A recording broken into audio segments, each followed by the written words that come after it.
quite a while since I've done an actual, oh, sorry about the background. It's kind of a dumpster fire, you know, with all of the Christmas stuff all over the place.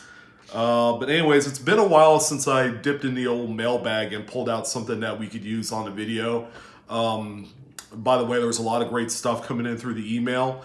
This one right here really strikes a chord with me because at the end of the day, you know, there's very few people that we could rely on locally if we needed to get some, like, you know, face-to-face time with coins and currency and collectibles. There's no substitute to being at a physical coin dealer, talking to that individual and just kind of like learning the tools of the trade, the ropes. What do I have? What do you have? Can you tell me a little bit about the history of these things? So I received an email from a gentleman by the name of Jeff, and it's real simple. Okay, the headline to this email is, "Need help with a bad coin deal." Okay, this isn't the first time that I've heard, you know, something like this to this effect. It's unfortunate.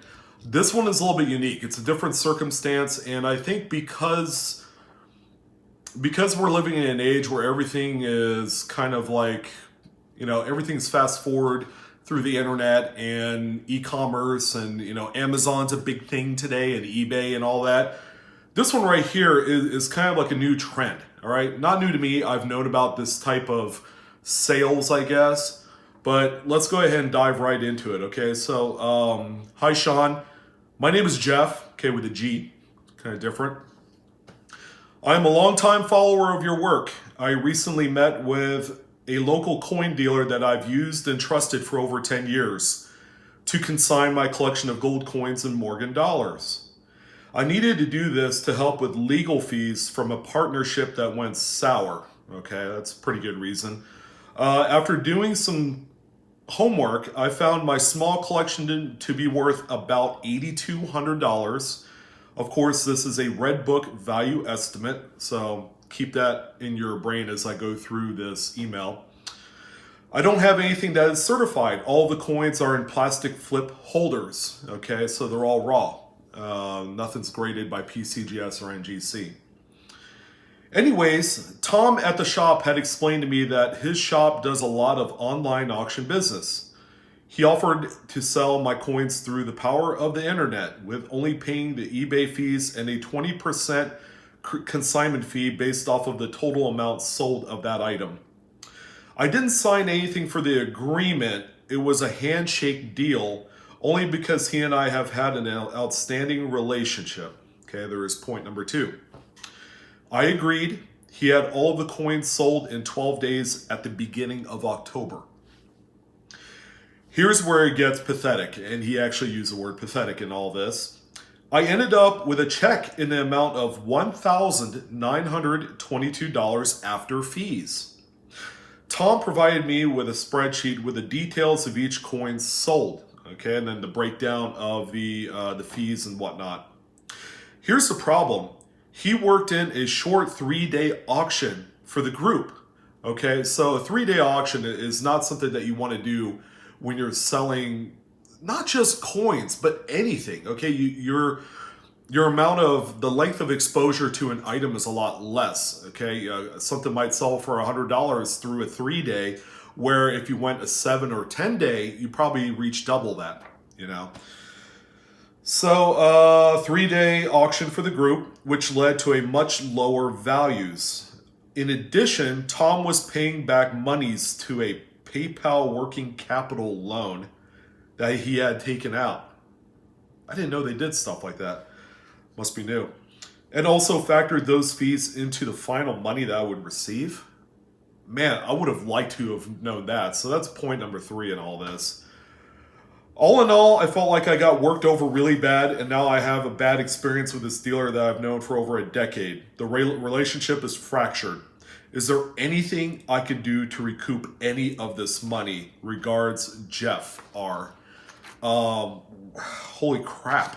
That's a lot to take in. So what I wanted to do was kind of like touch on a couple of the bullet points that I pointed out. First of all, he determined the value on all of his coins from Red Book value, where you've heard me say it before. Any valuation that you receive from a printed material or even something that is visually there, like a price guide that's online, like PCGS price guide, usually those type of resources are traditionally invalid by today's standards. Only if and only if that a lot of things sell in real time. One item might sell for $3. That same item 2 weeks later could probably sell for $14, $15. And it could just be all over the place. The Red Book, the folks at Whitman, God bless their heart, they make a fantastic publication. The only thing about the Red Book is it's an annual publication. So they'll produce the 2020, okay, and then the prices are going to be static in that book all the way up till they do the 2021. And generally, they don't do a lot of modification with the prices, okay? A lot of it usually is information that comes from the internet anyways. So that would be like the big first thing that I would definitely point out is not hinge your whole expectation on something that's printed in paper or in a book to determine how much he thinks these things sell for. Ideally, you want to go on the online resource that individual is going to use to sell these coins and look at completed auctions. From what I understand, a lot of his stuff is like common dated stuff. He had a couple, the St. Gaudens double eagles. Nothing fancy. He sent me a few pictures of the coins, and to keep it private, he didn't want me to show it to you guys. But a couple generic St. Gaudens, a bunch of Morgan dollars, some scrappy ones. He had a couple Carson Cities in there. So that's the first point. Again, using the internet first to get all of the pricing information and then kind of tally down in a spreadsheet form how much you expect to get. Okay, it's not going to be $8,200, but based off of the big discrepancy between what he pulled together using the Red Book between how much he ended up getting at the end, $6,300 is a huge amount of money. So obviously the nature is, where in the hell did my money go? Okay, so that's number one.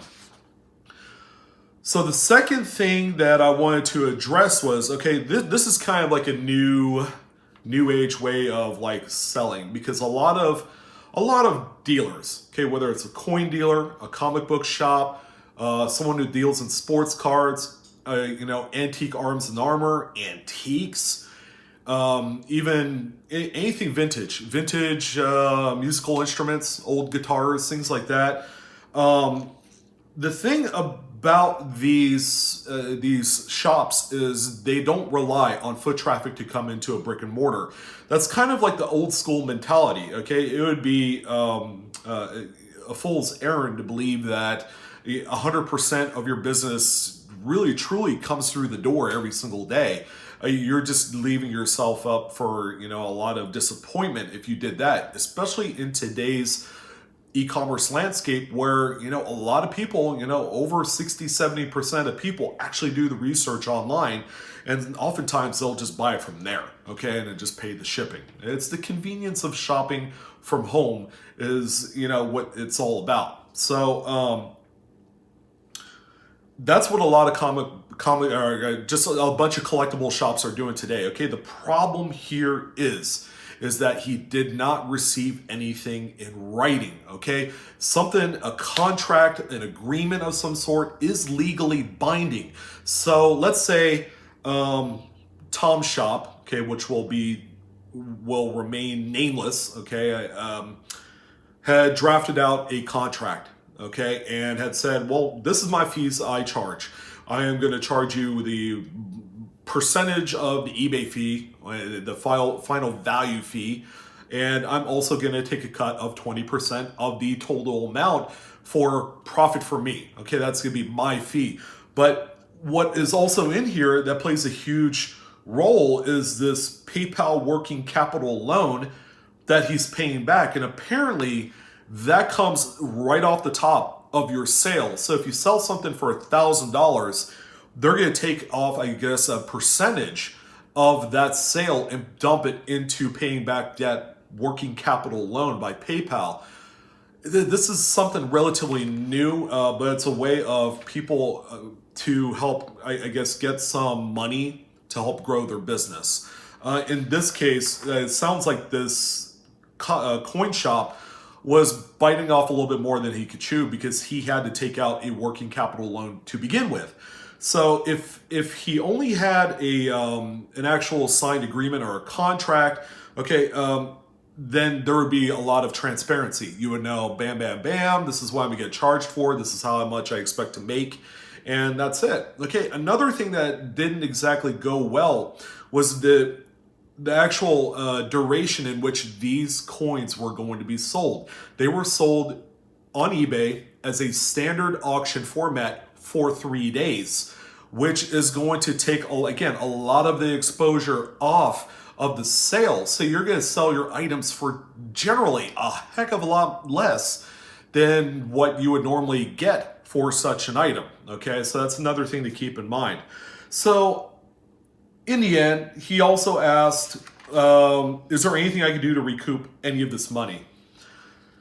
Unfortunately, you can't, okay, because of all of the reasons I outlined. And one thing that you guys have to realize, okay, there is online auctions, okay, eBay is pretty much a do-it-yourselfer type of website, but there are some of those other auction sites with a lot of transparency. You know, I'm talking Great Collections, Heritage Auctions, Stack's Bowers, Legend, David Lawrence, to name a few. All of these auction sites are great, but you got to understand the just how all the money is being taken off of the top by ways of the the auction fees and the consignment fees and things like that. And this is going to be a constant when it comes to buying and selling goods. Okay, you got to keep in mind that e-commerce is where it's at. You have to protect yourself. There needs to be a lot of transparency if you are going to do such a thing. It is important that you protect your bottom line. All right, this gentleman, Jeff, lost $6,200 from coins that he has been purchasing and buying and holding on to for about the last 10, 15 years. And it all went up in smoke. And all because he needed to pay some legal fees to, to settle with a partnership, that went bad. Okay, so this is an unfortunate deal, but if anything, we can learn from Jeff. Okay, he realizes that there's nothing really he could do. That this is the first generated email, the first line of communication between he and I.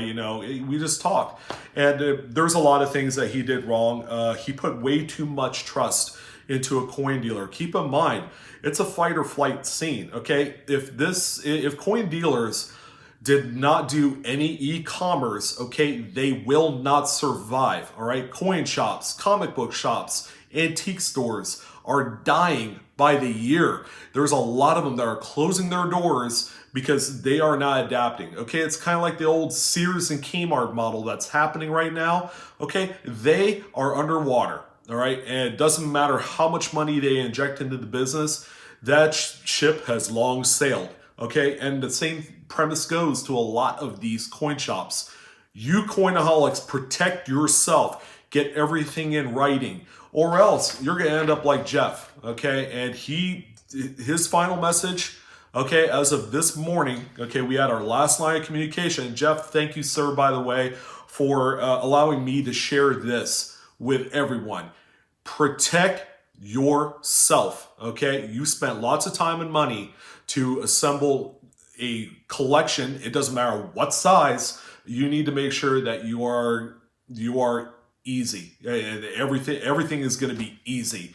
Make sure you get everything in writing before you decide to hand over your assets. But that's pretty much it, ladies and gentlemen. Sorry to keep it kind of like a long-winded rant. This is something that, again, I've been passionate about. And, when it comes to selling coins and currency and all that, I'm telling you, you have to be absolutely careful, because today you pay a lot of money for something like this, and the last thing you need is to recoup about 25% of what you originally get this for.